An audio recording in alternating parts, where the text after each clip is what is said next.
Hello, everyone. I welcome you all to the next session of error spotting, also known as error detection. So I've briefly introduced about the topic in my previous lectures. All those who have not attended the lecture can please go and visit or revisit the lectures so that you'll get the introductory idea of how to solve error spotting. So we'll continue from where we left in the last session. We had completed 7 questions, so we'll be starting with question number 8 today.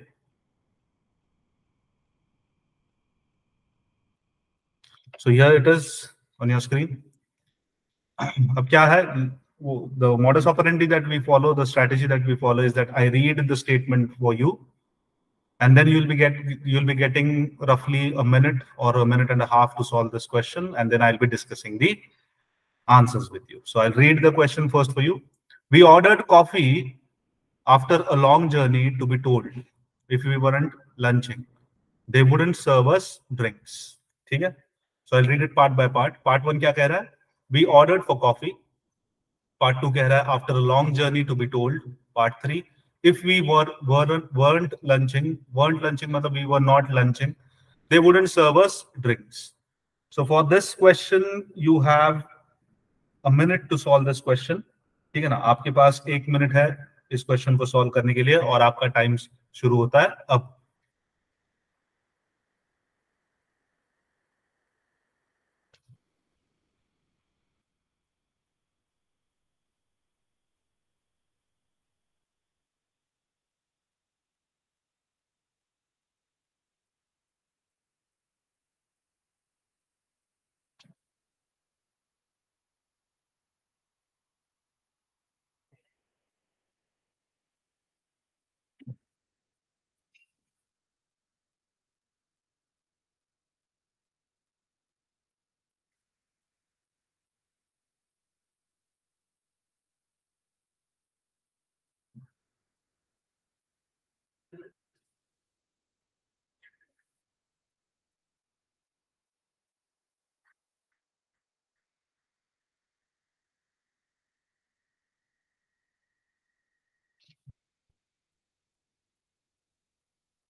Okay, so your time is up.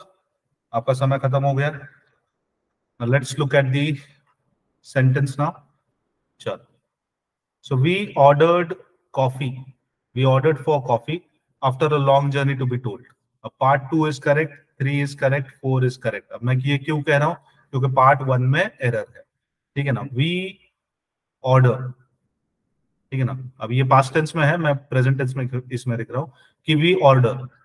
अब order क्या है? Order is a transitive verb. क्या है order?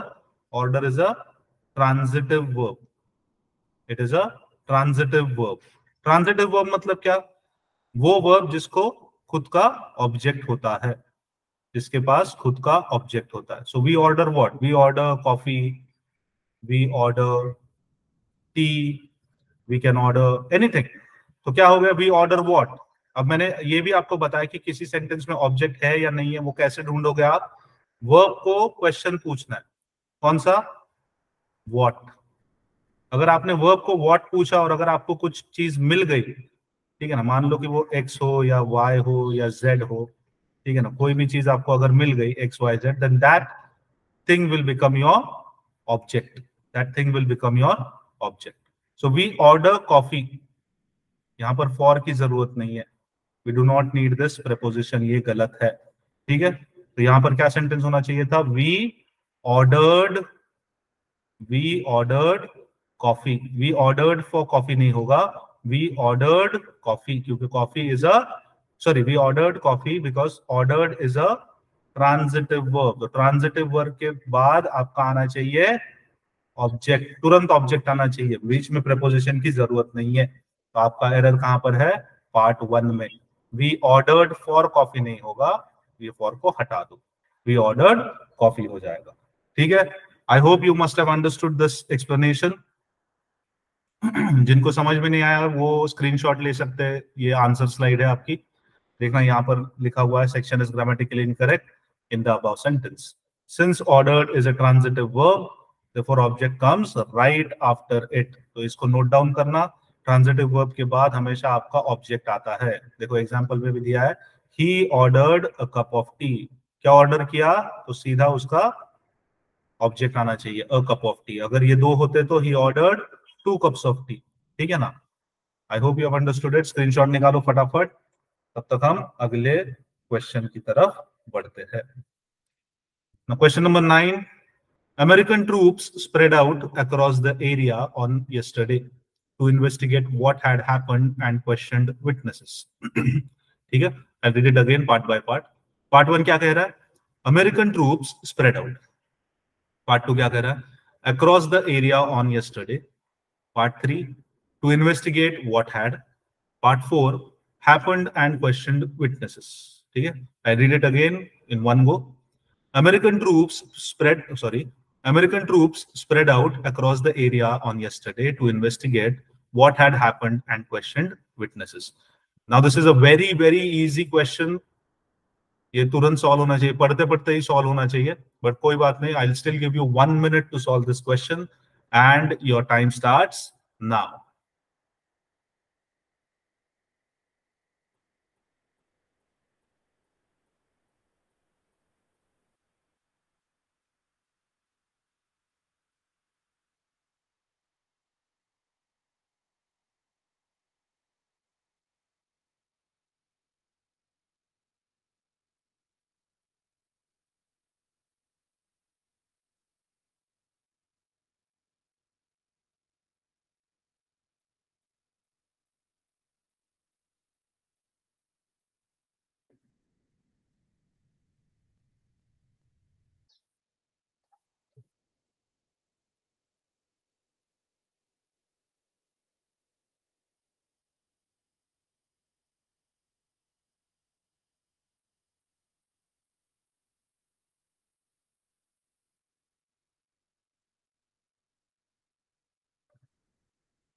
Okay, guys, so your time is up. Let us look into the detailed explanation of this. First, we'll identify where the error is. Part 1 क्या कह रहा है, American troops, ठीक है ना, क्या क्या कह रहा है Part 1 कि American troops spread out, American troops spread out, तो ये पार्ट तो सही है, कोई दिक्कत नहीं है।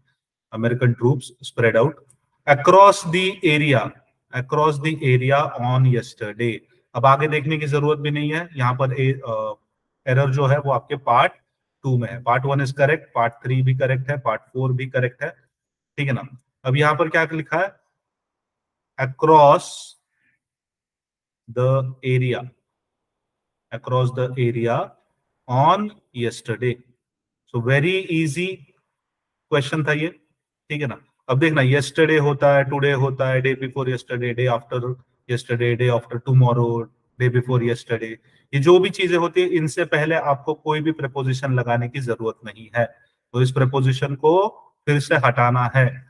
ठीक है, मतलब ये क्या होना चाहिए था, अक्रॉस द एरिया यस्टरडे, ऐसा होना चाहिए था ये स्टेटमेंट। ऑन की जरूरत नहीं है, क्योंकि मैंने क्या बोला था, यस्टरडे हो, टुडे हो, टुमारो, ठीक है ना, या फिर इनमें आप लगा दो डे बिफोर यस्टरडे, या day after tomorrow, day after tomorrow. तो ये सारी चीजें जब आती है तो आपने कोई भी प्रपोजिशन का इस्तेमाल नहीं करना है। ठीक है ना, ये सारी अगर चीजें आएंगी तो there is no need to add a preposition, there is no need to add a preposition. आई बात समझ में? तो यहाँ पर आपका क्या होगा एरर? यहाँ पर एरर आपका पार्ट 2 में होगा। Across the area on yesterday नहीं होगा, ऑन को हटा दो, क्या होगा? American troop spread out across the area yesterday to investigate what had happened and questioned witnesses. I hope you must have got this explanation. जिनको नहीं समझ में आ गया वो यहाँ पर पढ़ सकते हैं, they can revisit this slide. Screenshot निकालना, जब भी रिवीजन करोगे, जब भी फिर से पढ़ोगे तो ये आपके पास होना चाहिए। तो फटाफट इसका स्क्रीनशॉट निकालो so that we can move to the next question. And the next question here, it is on your screen. Question number 10. All her life she has never done anything that has been worthy for my admiration and respect. Part by part पढ़ता हूँ। Part 1 क्या कह रहा है? All her life she has never done anything that has been worthy for my admiration and respect. ठीक है? So to solve this question, I'll be giving you 1 minute and your time starts now.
Okay, guys, so your time is up.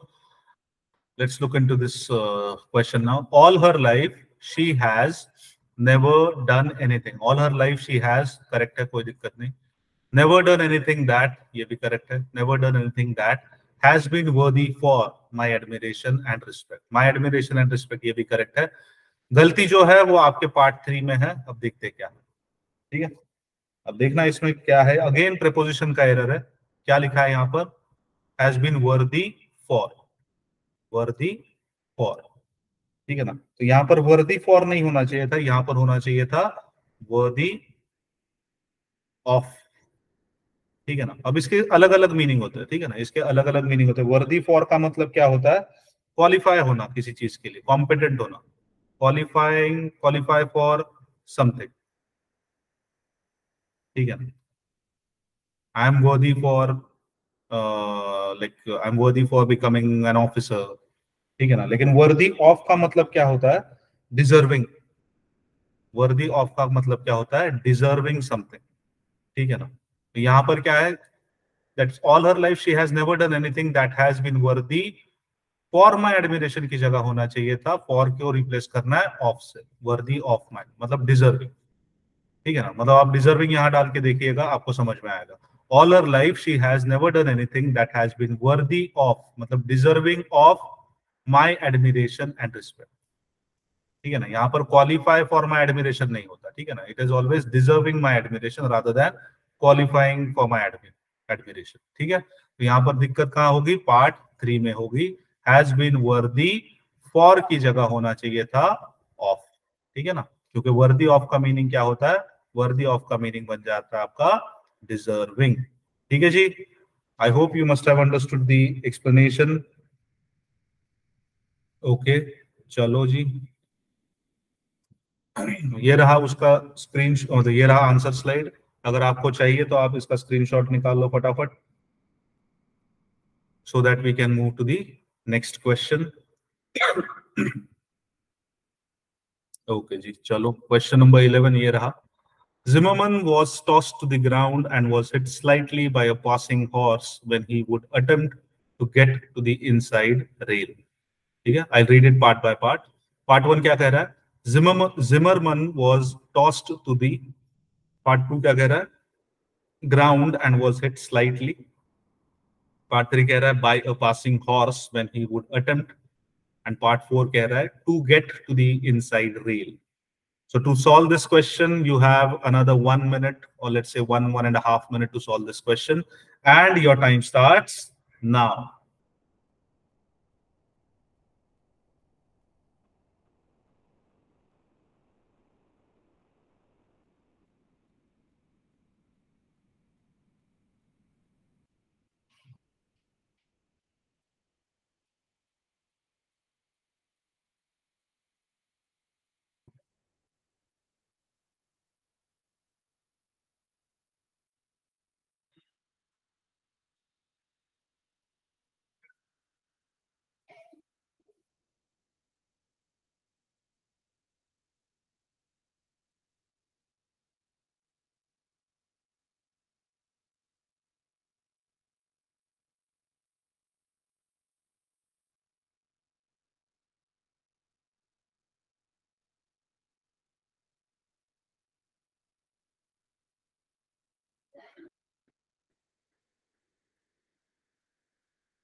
Okay, guys, so your time is up. Let us solve this question. Part 1 क्या कह रहा है? Zimmerman was tossed to the, ये सही है, part 1 है सही, कोई दिक्कत नहीं। अब देखना यहाँ पर क्या लिखा है, टॉस्ट। अब इसका बेस फॉर्म क्या है? बेस फॉर्म बोले तो V1, V2 is the past form and V3 is the past participle. तो ये टॉस्ट है, ठीक है। तो V1 इसका बेस फॉर्म क्या होगा? Toss, toss, toast, and V3 is again toast, ठीक है। ये टॉस हो गया, टॉस्ट एंड टॉस्ट। लेकिन V3 वाला कब आता है? जब you have something like have या हैज का फॉर्म होना चाहिए, ठीक है ना। आई हैव टॉस्ट और Zimmerman had tossed और had been tossed, तो ये have, has plus be, been ऐसा कुछ तो आना चाहिए था, तब ये V3 होता। लेकिन we do not have anything over here, so ये सही है। It is past tense में ये कह रहा है बात, ठीक है ना। This is past tense. Zimmerman was tossed मतलब simple past है ये, ठीक है ना। क्या है ये? It is simple past tense, ठीक है जी। तो देखना, Zimmerman was tossed to the ground and was hit slightly, तो पार्ट 2 भी सही है, कोई दिक्कत नहीं। was tossed to the ground and was, देखो was आ गया है, अगेन पास्ट का ये दर्शाता है कि the uses of verb is correct. was hit slightly, ये भी ठीक है। by a passing horse when he would attempt to get to the inside rail, to get to the inside rail ये भी सही है। सो पार्ट 4 भी सही है, 2 भी सही है, और पार्ट 1 भी सही है। पार्ट 3 में दिक्कत है। कहां पे दिक्कत है? पार्ट 3 में दिक्कत है। अब क्या दिक्कत है देखना। अब मैंने जानबूझ के आपको ये बताया था कि ये पास्ट, सिंपल पास्ट टेंस में है। अब देखना यहाँ पर क्या लिखा है, टॉस्ट है, ठीक है ना। पहले पार्ट में वर्ब कौन सा, सिंपल पास्ट में है, टॉस्ट। और पार्ट 3 में देखना, by a passing horse when he would attempt, when he would attempt. अब यहां पर मॉडल ऑक्सिलरी वुड का इस्तेमाल करना। ये क्या है? Would, would is a modal auxiliary. It is a modal auxiliary. It is a modal auxiliary. ठीक है ना। ये भी दर्शाता है कि when he would attempt, मतलब वो दर्शा रहा है कि वो जब अटेम्प्ट करेगा, बट ऐसा है क्या? ऐसा नहीं है। He was already tossed, ठीक है ना। अगर यहाँ पर होता कि Zimmerman would have been tossed, ठीक है ना, would have been tossed to the ground, तब ये ही वुड अटेम्प्ट ऐसा आ जाता, ठीक है ना। लेकिन यहाँ पर क्या है, सिर्फ टॉस्ड है, सिंपल पास्ट टेंस है, तो यहाँ पर भी क्या आना चाहिए था, वुड अटेम्प्ट की जगह पर आना चाहिए था when he attempted, when he attempted आना चाहिए था रादर देन वुड अटेम्प्ट, ठीक है ना। अब ऐसा क्यों, क्योंकि ये पैरेललिज्म है, ये यहाँ पर सिंपल पास्ट टेंस यूज किया गया है, तो आगे आने वाला भी वर्ड भी सिंपल पास्ट टेंस में ही आना चाहिए। तो सिंपल पास्ट टेंस में क्या होगा, व्हेन ही अटेम्प्टेड, जब उसने अटेम्प्ट किया तब अंदर वाली रेल को जाने के लिए, then he was tossed to the ground and was hit slightly. तो कहां पर एरर होगा, पार्ट 3 में एरर होगा, by a passing horse, when he would को हटाना है और अटेम्प्ट की जगह आपको लगाना है when he attempted. This will be your correct answer. Have you guys got it? I hope you must have understood what I have said. एक बार फिर से समझा देता हूं कि यहाँ पर पहला पार्ट जो है, जिमरमन वाज टॉस्ड, तो टॉस्ड क्या है यहाँ पर, टॉस्ड V2 है, V2 मतलब पास्ट फॉर्म, सेंटेंस कौन सा टेंस में है, तो it is in simple past, ठीक है ना, it is in simple past tense. So simple past tense में इसलिए आगे आने वाला ये जो वुड अटेम्प्ट है ये गलत हो रहा है, इधर आना चाहिए था अटेम्प्टेड। क्या आना चाहिए था, अटेम्प्टेड, ठीक है ना। आई hope you must have got the explanation. This is the answer slide. Here the error lies in part 3, that is would attempt will be replaced by attempted because second form of verb is used in simple past. Simple past मतलब ये simple past tense की बात कर रहा है, ठीक है ना। जिन जिनको नहीं समझा है या जिन जिनको ये, this is important because see most of the error detection questions आपके कहाँ से आएंगे, एक तो verb tenses, अब इन्हीं से जुड़ा हुआ एक और होता है that is subject verb agreement, है ना, और फिर प्रेपोजिशन। तो ज्यादातर आपके जो क्वेश्चंस है ये 3-4 टॉपिक से आते हैं, preposition, then you have conditionals, ऐसे 3-4 टॉपिक है, बाकी मतलब आता है, लेकिन 1 2 3 4 ये 4 टॉपिक्स जो है, ये 4 टॉपिक्स बहुत ही इंपॉर्टेंट है, ठीक है ना। So this question deals with tenses, तो इसको मार्क करके रखना, इसको आप इसका आप स्क्रीनशॉट निकाल के रखना इफ यू वांट टू, ठीक है। एक्सप्लेनेशन मैंने पहले ही दिया, जिन जिनको नहीं समझा just go back to the explanation and re-listen it. So let us move to the next question now. Question number 12. Only a handful of people still speak fluently, Chipevion, he says, and those under 45 have only a sketchy knowledge of the language at best. ठीक है? I'll read it again part by part. Only a handful of people still, part 1. Part 2 क्या कह रहा है? Speak fluently, Chipevion, he says, and part 3 क्या कह रहा है? Those under 45 have only a sketchy, and part 4 says knowledge of the language at best. So I'll read it again for you. Only a handful of people still speak fluently Chipewon, he says, and those under 45 have only a sketchy knowledge of the language at best. So to solve this question again, you will be getting 1.5 minutes, and your time starts now.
Okay, students, so your time is up. Let us solve this question now. Only a handful of people still, so part 1 is correct, no issues, speak fluently Chipayan, he says, and ठीक है ना, Chipayan एक language है, ठीक है. Those under 45 have only a sketchy, ये भी correct है, कोई दिक्कत नहीं. Knowledge of the language at best, ठीक है ना. So part 3 is correct, part 4 is also correct. अब part 2 में गलती है, ठीक है ना, यहां पर गलती है. Speak fluently Chipayan, he says, and. अब देखना जनरली क्या होता है, जनरली स्ट्रक्चरिंग का एरर है ये. स्ट्रक्चर कैसा होता है सेंटेंस का कि आपका सब्जेक्ट होता है, सब्जेक्ट प्लस वर्ब, है ना, subject plus verb plus object, subject plus verb plus object, and then we have an adverb, then we have an adverb, ऐसा होता है, ठीक है ना. अब यहां पर क्या हो गया देखो, only a handful of people still speak fluently. अब ये स्पीक वर्ब है, इसके पहले वाला हैंडफुल ऑफ पीपल सब्जेक्ट हो गया, ये सब्जेक्ट हो गया, ये वर्ब हो गया. अब ये क्या आ गया इधर, फ्लुएंटली, एलवाई से एंड हो रहा है, तो इट विल बी एडवर्ब. लेकिन यहाँ पर ऑब्जेक्ट जो है चिपयान, दैट इज द लैंग्वेज, ये ऑब्जेक्ट है. यहाँ पर क्या है ये,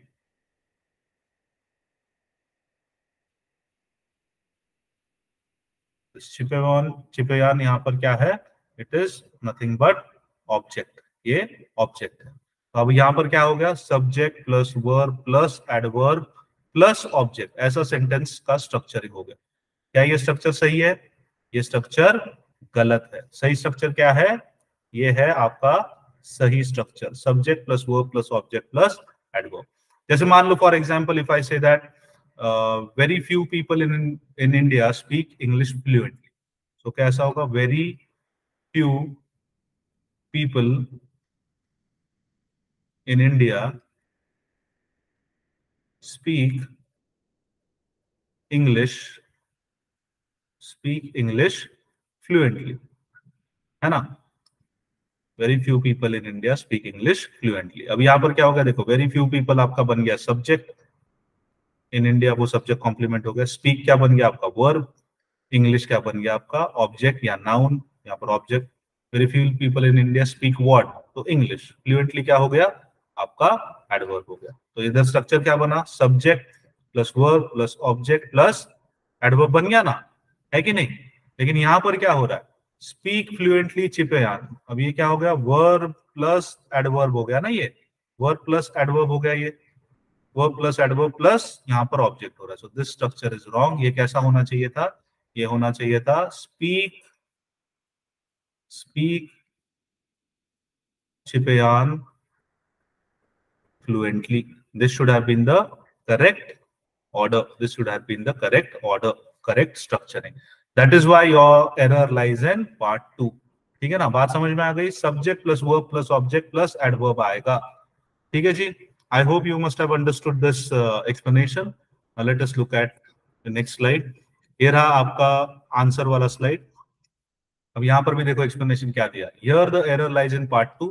Fluently Chipayan will be replaced by Chipayan fluently because subject plus verb plus object plus adverb of manner आता है, is used like this. और एग्जांपल पे भी दिया है कि रवि speaks German fluently. अब यहाँ पर भी देखना, रवि क्या है सब्जेक्ट, स्पीक क्या है वर्ब, जर्मन क्या है तो ऑब्जेक्ट, और फ्लुएंटली क्या है तो एडवर्ब. तो यही सीक्वेंस हो रहा है, subject plus verb plus object plus adverb. देखो यहाँ पर भी मैंने वही बोला था आपको कि स्ट्रक्चर कैसा होना चाहिए, subject plus verb plus object plus adverb. और आप दूसरे स्लाइड में भी देखोगे कि यही जो सीक्वेंस है, यही जो स्ट्रक्चरिंग है, वही फॉलो की गई है.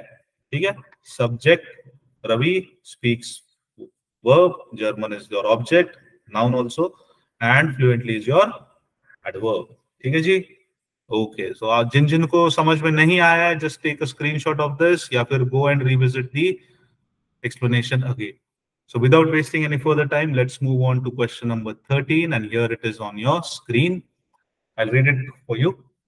A person which was a member of the Northern Ireland Assembly was also a member of the Transitional Assembly.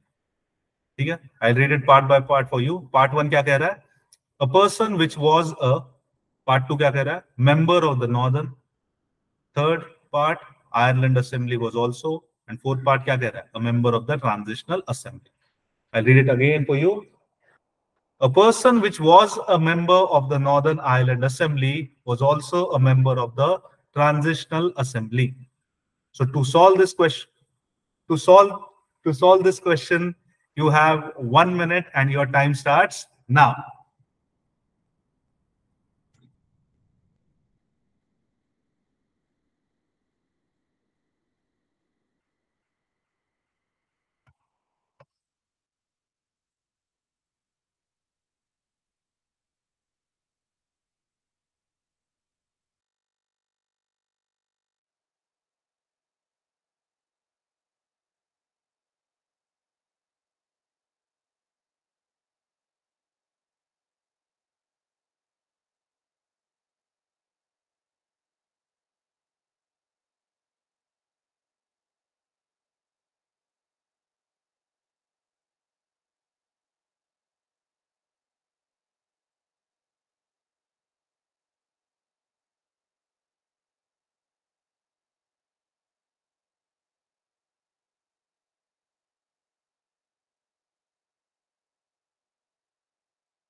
Okay, guys, so your time is up. Let us delve into the question now.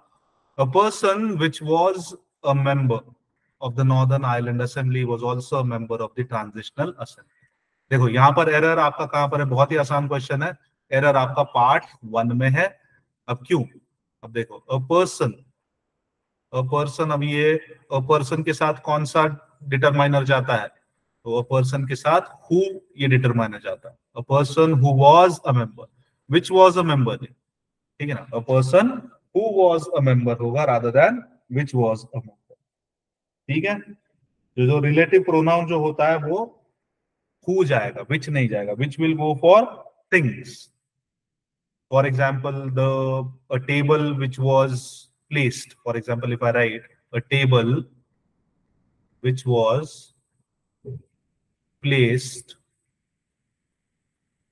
in the meeting, a table which was placed in the meeting was not good. ठीक है ना? अब यहां पर आप बाकी का sentence पे ध्यान मत देना. ठीक है ना? या आपको चाहिए तो आप लिख देना कि इट वाज गुड आल्सो. अब यहाँ पर क्या है? अ टेबल है. अ टेबल क्या है? अब ये एक थिंग है, नॉन लिविंग थिंग है. ठीक है ना? अ टेबल, तो अ टेबल का रिलेटिव प्रोनाउन क्या होगा? विच होगा. अ टेबल विच वाज प्लेस्ड. लेकिन अ पर्सन ये क्या है? ये तो एक इंसान है. अ पर्सन लिविंग थिंग है. सो लिविंग थिंग का जो यहाँ पर रिलेटिव प्रोनाउन आएगा वो आएगा आपका हु. WHO, who. आई बात समझ में? सो अ पर्सन विच वाज नहीं होता, अ person who was a member. तो विच की जगह आना चाहिए था आपका who. A person who was a member of the Northern Ireland Assembly was also a member of the Transitional Assembly. आई बात समझ में? बहुत ही आसान क्वेश्चन था.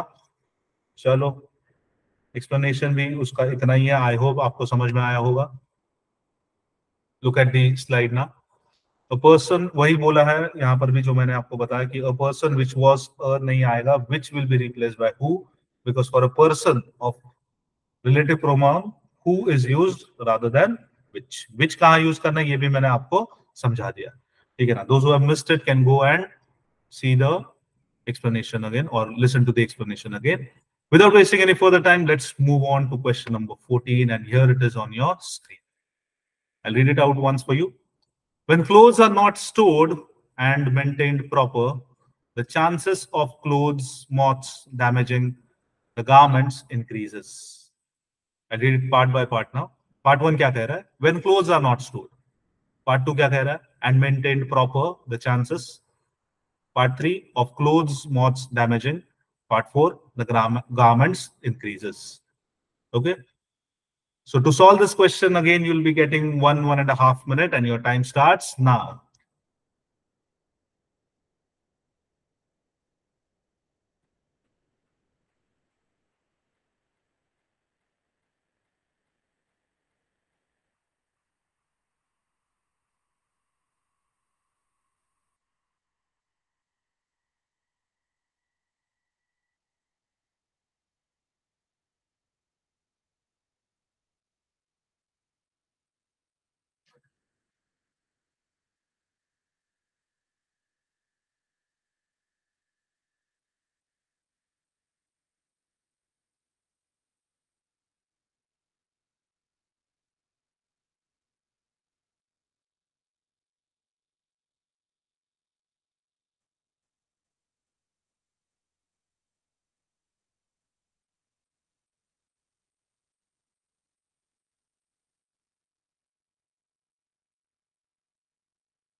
Okay, guys, so your time is up. Let us look into the question again. When clothes are not stored, when clothes are not stored, मतलब क्या? जब clothes को हम अच्छे से store नहीं करते और maintained proper the chances. अब देखना यार, ये first जो part है वो तो सही है.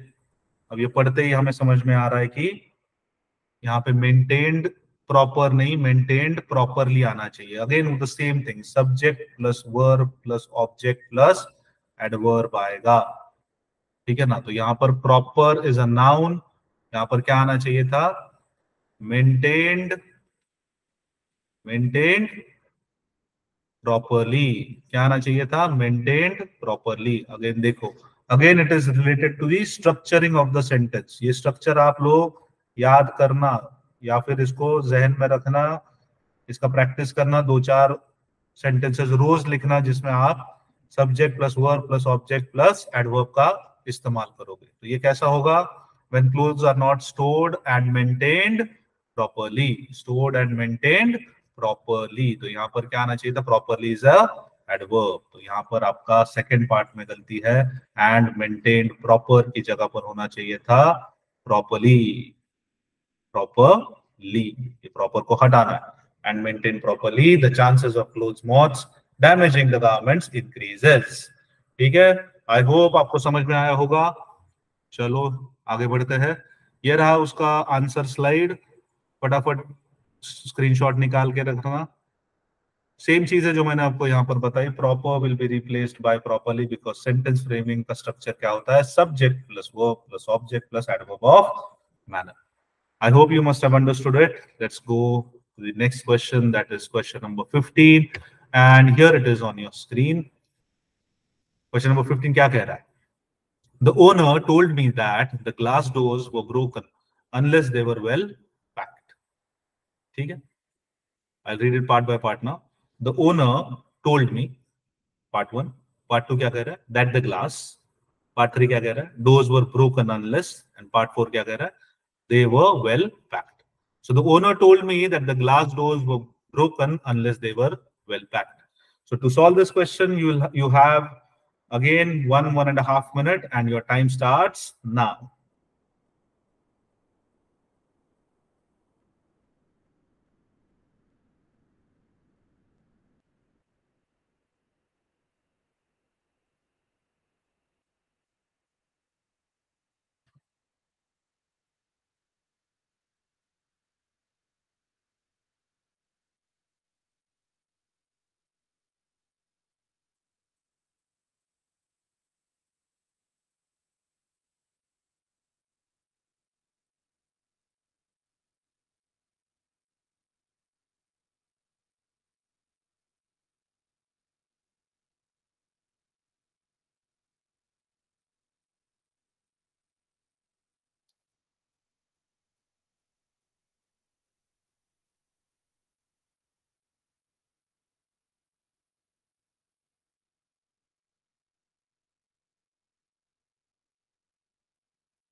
Okay, guys, so your time is up. Let us look at the question. The owner told me that the glass doors were broken. अब यहाँ तक क्या आपको समझ में आ रहा है कि the owner told me that the glass doors were broken. मतलब वो जो डोर थे वो टूट गए थे. The doors were broken. मतलब डोर्स टूट गए थे. Unless they were well packed. Unless they were well packed. अब देखना यहाँ पर ये कौन सा सेंटेंस है? This is a conditional sentence. It is a conditional sentence. क्या कह रहा है वो? अब कंडीशनल सेंटेंस क्या कह रहा है कि डोर टूटे थे अगर वो सही से पैक किए गए. ठीक है ना. अब ये वही हो रहा है ना कि the owner told me that the glass doors were broken unless, मतलब टूटे थे unless they were well pack. अब कंडीशन सेंटेंस में क्या होता है? पहले कंडीशन होती है और उसके बाद रिजल्ट आता है. कंडीशनल कंडीशन पहले होगी, मतलब देखो यहां पर मैं लिख देता हूं, पहले कंडीशन होगी और उसके बाद उसका जो भी रिजल्ट होगा. ठीक है ना. तो कंडीशन में आपको कंडीशन रखनी है. यहां पर डोर्स वर ब्रोकन. ठीक है ना. डोर्स वर ब्रोकन, मतलब इसका मतलब क्या होता है? डोर्स वर ब्रोकन का मतलब क्या होता है कि डोर्स टूट गए थे, दरवाजे वो सारे टूट गए थे. तो ये कंडीशन नहीं है, ये तो रिजल्ट बता रहा है ना, कि भाई वो डोर्स टूट गए थे. क्यों टूट गए थे? क्योंकि तुमने सही से पैक नहीं किया था. लेकिन यहाँ पर अनलेस का इस्तेमाल हुआ. अनलेस का इस्तेमाल हुआ है, मतलब अनलेस आपको एक कंडीशन दे रहा है, जिसको हम कंडीशनल क्लॉज भी बोलते हैं. क्या बोलते हैं? कंडीशनल क्लॉज बोलते हैं उसको. Conditional clause. तो कंडीशनल क्लॉज में कंडीशन होगी और फिर रिजल्ट होगा. मतलब क्या कहना चाहता है ये? The owner told me that the glass doors, मतलब टूट जाएंगे. उसका कहना क्या है कि ये जो दरवाजे हैं कांच के, ये टूट जाएंगे अगर वो सही से पैक नहीं होंगे. ठीक है, क्योंकि अनलेस का आ गया. तो कंडीशनल सेंटेंस में क्या होगा? द डोर्स, क्या होगा? The doors would break. एक मिनट ना, सही से लिखता हूं. यहां पर क्या होगा कि दो डोर्स, ठीक है ना, क्या होगा? The doors would break. The doors would break, मतलब वुड ब्रेक का मतलब क्या होगा कि टूट जाएंगे. वो जो दरवाजे हैं वो टूट जाएंगे अनलेस, अगर आपने वो सही से पैक नहीं, unless they were well packed. आई बात समझ में? The doors would break. ठीक है ना. अब यहां पर क्या है? वर ब्रोकन, मतलब वो पहले ही बता रहे कि टूट गए थे क्योंकि तुमने अच्छे से पैक नहीं. ठीक है ना. मतलब ये क्या कहना चाहता है? ये कंडीशनल क्लॉज है. अनलेस आता है तो कंडीशनल क्लॉज आता है, मतलब दरवाजे टूट जाएंगे अगर आपने उसको सही से पैक नहीं किया. ठीक है. सो वुड वर ब्रोकन की जगह पर देखो, ये वर ब्रोकन जो है वो वर ब्रोकन की जगह पर क्या आना चाहिए? Would break. क्या आना चाहिए? Would break. ठीक है. क्या आपको ये समझा? द डोर्स वर ब्रोकन की जगह पर आना चाहिए था द डोर्स वुड ब्रेक, क्योंकि अनलेस जो है, अनलेस एक कंडीशनल क्लॉज क्रिएट करता है. I hope this explanation is sufficient. आपको समझ में आया होगा. जिनको नहीं आया समझ में, फिर से एक बार सुन लेना एंड या फिर इसका स्क्रीनशॉट निकाल देना. ठीक है ना. देखो यहाँ पर भी क्या बोला गया है कि the error lies in part 3, were broken will be replaced by would break. अब क्यों? When a clause beginning with unless is a conditional clause, second clause is result clause. ठीक है ना. मैंने यहाँ पर बताया था condition to result. It is quite clear that the conditional clause will happen first. Obviously पहले कंडीशन होगा फिर रिजल्ट होगा. जैसे यहाँ पर एग्जाम्पल भी दिया है, unless you work hard for the upcoming exams you will fail. अगर आप सही से तैयारी नहीं करोगे तो आप फेल हो जाओगे. ठीक है ना. तो कंडीशन है कि अगर आप नहीं पढ़ोगे तो फेल हो जाओगे. ठीक है ना. आप फेल हो गए इसलिए आप पढ़े नहीं, ऐसा तो नहीं होता ना. ठीक है ना. तो कंडीशनल क्लॉज में पहले कंडीशन फिर result. I think this is sufficient explanation. Screenshot निकाल लेना या फिर से जाके वीडियो देख लेना, आपको समझ में आ जाएगा. Without wasting any time, let's move to question number 16. I'll read it once for you. To do that job, you need to be mentally disturbed, anthropologically different than the rest of humanity. ठीक है. To do that job, you need to be mentally disturbed, anthropologically different than the rest of humanity. I read it part by part. Part 1 क्या कह रहा है? To do that job. Part 2 क्या कह रहा है? You need to be mentally disturbed. Part 3 क्या कह रहा है? Anthropologically different than. And part 4 क्या कह रहा है? The rest of humanity. Okay, so to solve this question, you have another 1 minute and your time starts now.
Okay, guys, so your time is up. Time is up. Let us start with this question. To do that job, वो job करने के लिए, okay, correct है. You need to be mentally disturbed. You need to be mentally disturbed. Nothing grammatical error, correct है. Anthropologically different than the rest of humanity. The rest of humanity, ये भी structure correct है, ये भी part correct है. Sorry. अब दिक्कत कहां पर है? पार्ट 3 में दिक्कत. देखो, अब ये थोड़ा सा ट्रिकी है. ट्रिकी इन द सेंस ज्यादा, मतलब ज्यादा तौर पर ये इस्तेमाल नहीं होता है जैसे सब्जेक्ट वर्ब एग्रीमेंट वाला जो होता है, या सब्जेक्ट वर्ब ऑब्जेक्ट एडवर्ब वाला होता है. अब देखना डिफरेंट, ठीक है, just hold on for a minute. Different ये जो शब्द है, ठीक है, डिफरेंट ये जो शब्द है, इसके तुरंत बाद अगर आपको कोई प्रपोजिशन लगाना है तो डिफरेंट फ्रॉम होता है, ठीक है ना. अब इस स्ट्रक्चर को भी याद रखना. डिफरेंट के तुरंत बाद अगर कुछ लगाना है तो वो फ्रॉम होगा. डिफरेंट के बाद अगर आपने कोई नाउन लगा दिया, जैसे for example different, I want to buy a different, for example if I write, चलो एक सेंटेंस लिख देता हूं, I want to buy a different bag, a different bag than this.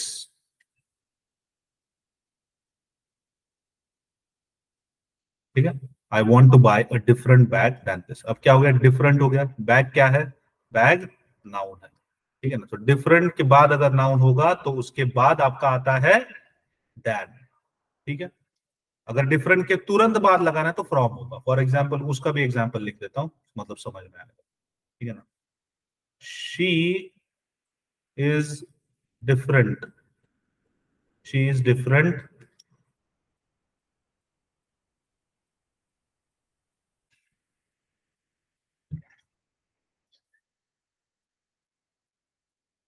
she is different dash the rest of the class. अब देखना, different है, different के बाद तुरंत क्या आएगा? यहाँ पर डिफरेंट है तो यहाँ पर क्या आएगा तुरंत? यहाँ पर मैंने बोला था कि डिफरेंट के तुरंत बाद अगर कोई प्रपोजिशन लगाना है तो वो फ्रॉम होता है. She is different from the rest of the class.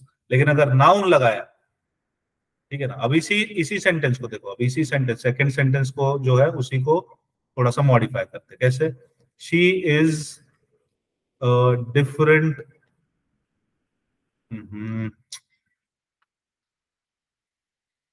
sorry for the inconvenience, just hold on for a minute. She is a different girl. ठीक है, अब क्या हो गया? she is a different, अब girl क्या है? girl is a noun. she is a different girl dash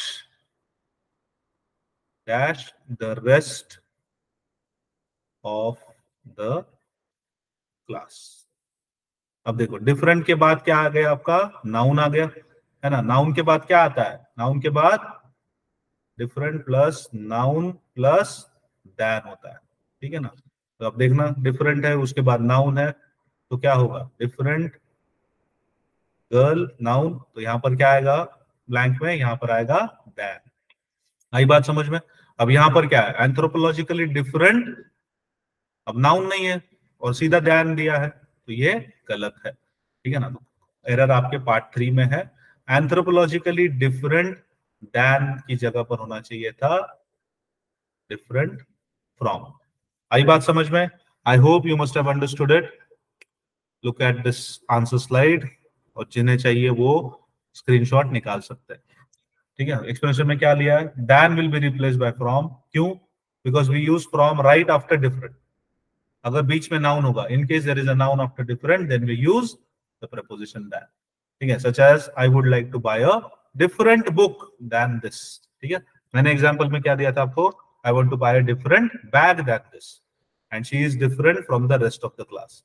अब यही सेम सेकंड सेंटेंस को हमने थर्ड सेंटेंस में चेंज किया. मीनिंग सेम है, मीनिंग सेम है. सेकंड सेंटेंस में क्या कह रहा है? कि वो लड़की बहुत अलग है पूरे क्लास से. और तीसरे सेंटेंस का भी क्या मीनिंग है? कि वो लड़की बहुत अलग है दूसरे रेस्ट ऑफ द क्लास से, ठीक है ना, पूरे क्लास। लेकिन डिफरेंस क्या है दैन और फ्रॉम का? फ्रॉम और दैन का डिफरेंस है क्योंकि बीच में नाउन है थर्ड सेंटेंस में, और सेकेंड सेंटेंस में डिफरेंट के बाद नाउन नहीं है। आई बात समझ में? I hope you must have understood it. Let's go on to question number 17। ठीक है, let's go on to question number 17, और ये रहा आपकी स्क्रीन पे। Sushma Swaraj was rushed, sorry again, Sushma Swaraj was rushed to the All India Institute of Medical Sciences, and cardiopulmonary resuscitation were administered, but doctors were unable to revive her. ठीक है, I'll read it part by part now. Part 1 क्या कह रहा है? Sushma Swaraj was rushed to the, part 2 क्या कह रहा है? All India Institute of Medical Sciences, and part 3 क्या कह रहा है? Cardiopulmonary resuscitation were administered, and part 4 क्या कह रहा है? But doctors were unable to revive her. So to solve this question, you have 1 minute and your time starts now.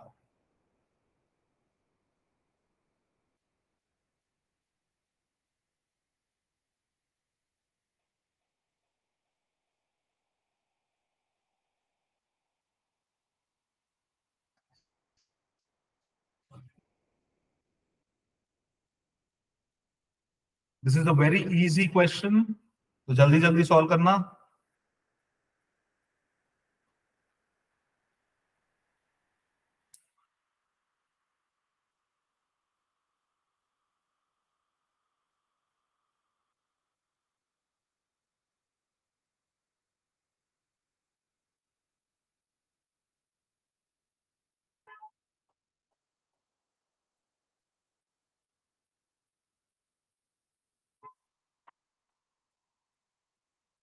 Okay, guys, so your time is up. Let us solve the question. Sushma Swaraj was rushed to the, okay, rushed to the, अब ये देखना फिर से past tense में है, was rushed to the All India Institute of Medical Sciences and Cardiopulmonary Resuscitation were, अब subject verb agreement का ये एरर है, सब्जेक्ट वर्ब एग्रीमेंट का एरर है। पार्ट 1 करेक्ट है, पार्ट 2 भी करेक्ट है, और 4 भी करेक्ट है। एरर आपके पार्ट 3 में है। ठीक है, अब क्या है? Subject verb agreement, cardio pulmonary resuscitation. अब ये देखो, ये जो कार्डियो, अब ये पूरा नहीं लिखता हूँ, कार्डियो पल्मोनरी रेसिसिटेशन जो है, सीपीआर जिसको हम कहेंगे शॉर्ट में, तो ये कार्डियो पल्मोनरी रेसिसिटेशन जो है, दिस इज सिंगुलर, है ना, ये एक ही चीज है ना, ये सिंगुलर है। तो वर्ब क्या आएगा पास्ट टेंस में? वॉज आएगा। ही वॉज, शी वॉज, है ना, आई वॉज। अगर प्लूरल होगा, देखो अब यहां पर देखो, आई के बाद क्या आता है? आई वॉज, है ना, यू, वॉज की वर्ब, यू के साथ वर्ब आएगा, ही, शी, इट, वॉज आएगा। ठीक है ना, देन वी के साथ क्या आएगा? अब देखो, इसका यू का मैं यहां से हटा देता हूं, तो आई के साथ आएगा वॉज, ही, शी, इट के साथ भी आएगा was, you, were, they, were, we, were. So cardiopulmonary resuscitation जो है, सीपीआर, ठीक है ना,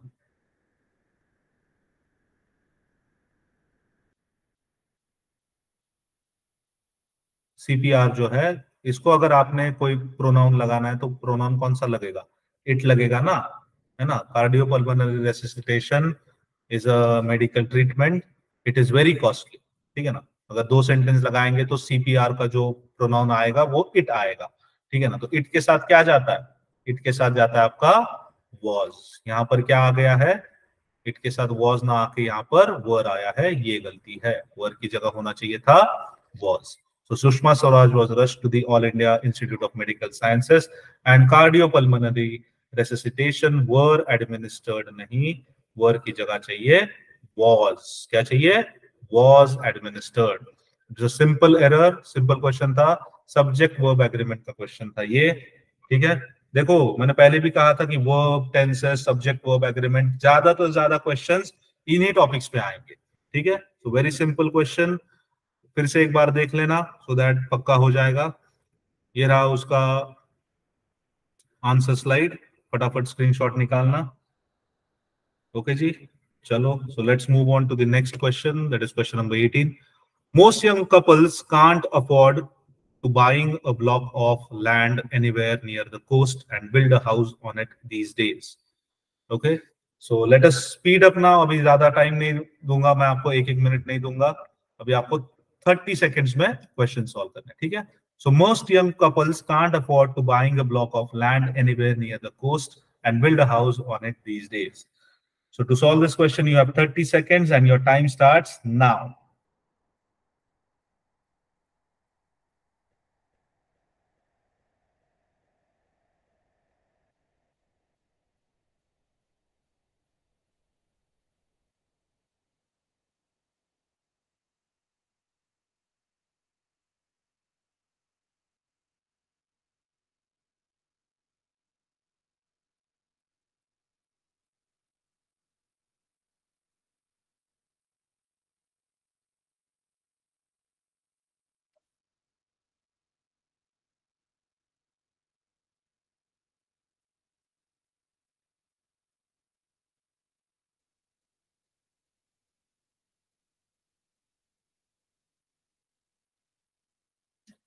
And guys, your time is up. Let us solve this question.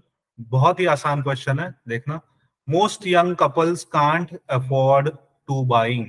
अब देखना, फर्स्ट करेक्ट है, थर्ड करेक्ट है, फोर्थ भी करेक्ट है. गलती आपके पार्ट 2 में, ठीक है ना? अब ये क्या कह रहा है, मैं लिख देता हूँ यहाँ.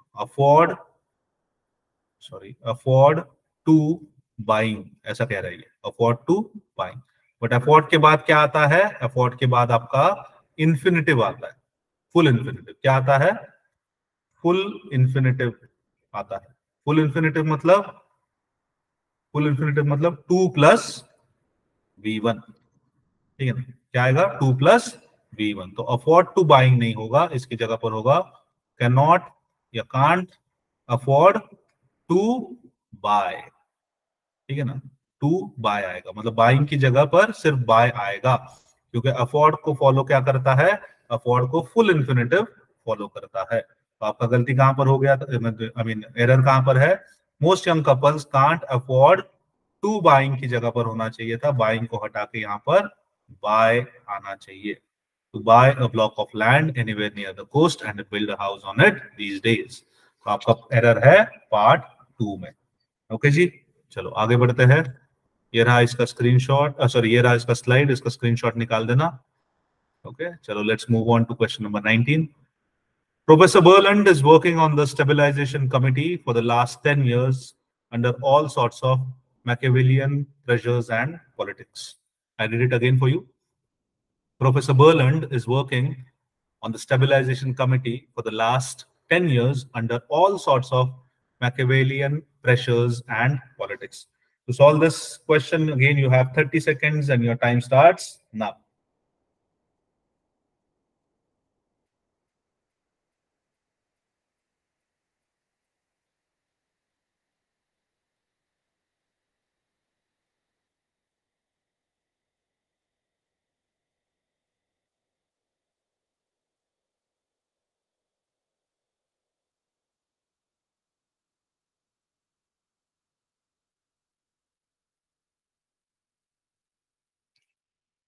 Okay, guys, so your time is up. आपका टाइम खत्म हो गया. Let us look at the solution of this. So Professor Berland is working on the stabilization committee for the last 10 years. ठीक है, मतलब ये क्या कह रहा है कि ये जो प्रोफेसर बर्लैंड जो है वो पिछले 10 सालों से किसी चीज पे काम कर रहा है. किस चीज पे काम कर रहा है? सम स्टेबलाइजेशन कमेटी. तो पिछले 10 साल से ये काम कर रहा है किसी कमेटी में, ठीक है जी. मतलब क्या हो गया इसका? ये पिछले 10 साल से काम कर रहा है, मतलब क्या हो गया? ये कौन सा ये हो गया? मतलब अगर टाइमलाइन देखोगे, ये टेंस का सवाल है. कौन सा सवाल है ये टेंस का सवाल है, ठीक है?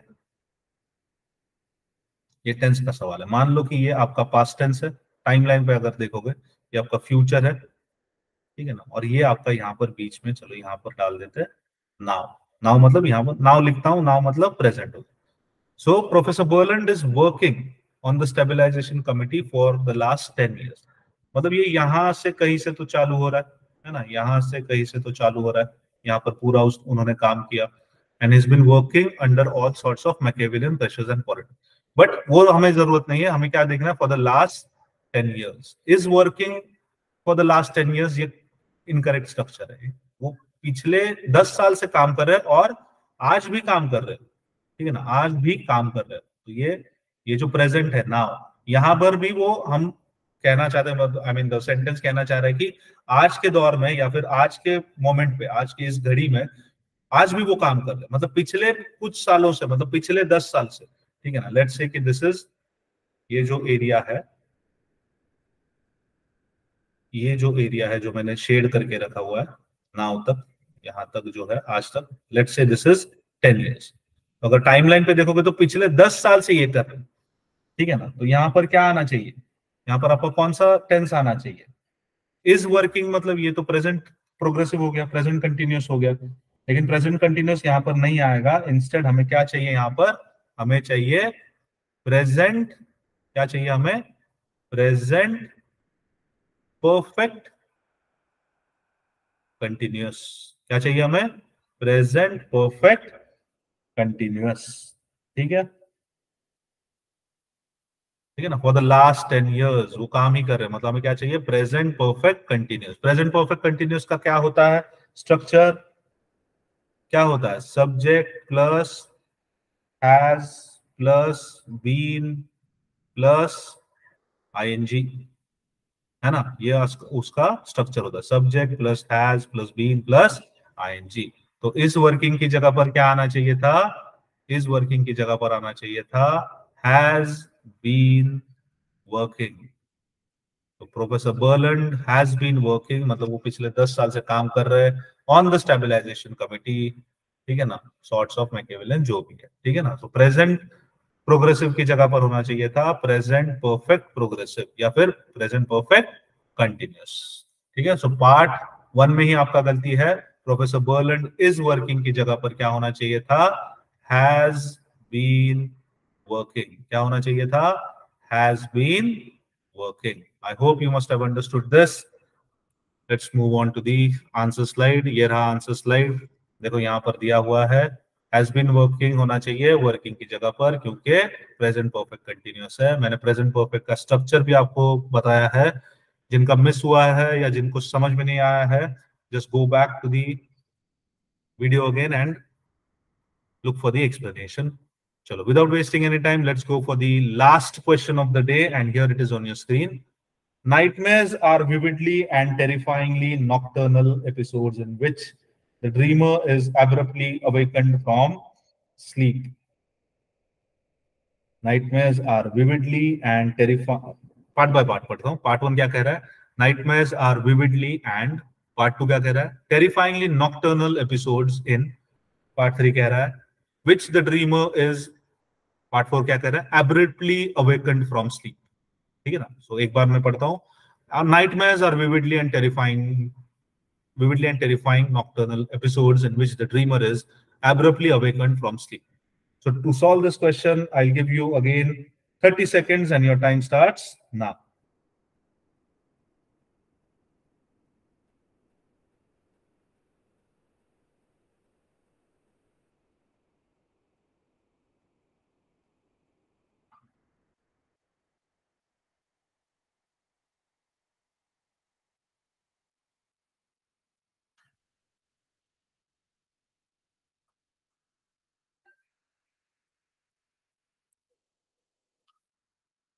So this again is a very, very easy question.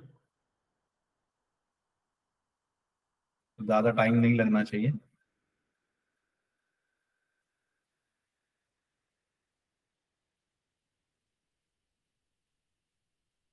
Okay, guys, so your time is up. Let's look at the sorry. Let's look at the solution or the explanation. Nightmares are vividly and terrifying nocturnal episodes in which the dreamer is abruptly awakened from sleep.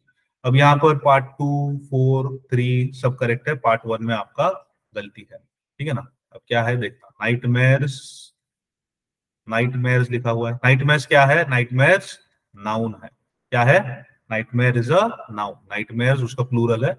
सो गलत लिखा है मैंने, sorry for the inconvenience.